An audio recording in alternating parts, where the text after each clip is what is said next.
Cenab-ı Hak dahi duanız olmasa ne emniyetiniz var malinde?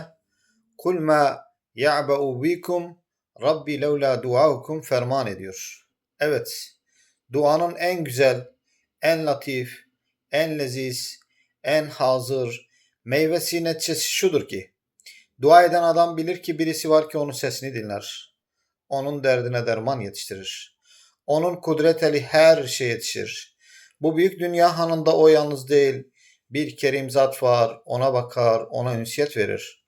Hem onun hadsiz ihtiyacatını yerine getirebilir ve hadsiz düşmanlarını def edebilir bir zatın huzurunda, kendini tasavvur ederek bir ferah, bir inşirah duyup, dünya kadar ağır bir yükü üzerinden atıp, Elhamdülillahi Rabbil Alemin der. Zira her müşkil onun kudretiyle hallolur ve açılmaz düğümler onun iradesiyle açılır ve kalpler onun zikriyle mütmain olur. Bediüzzaman Said Nursi.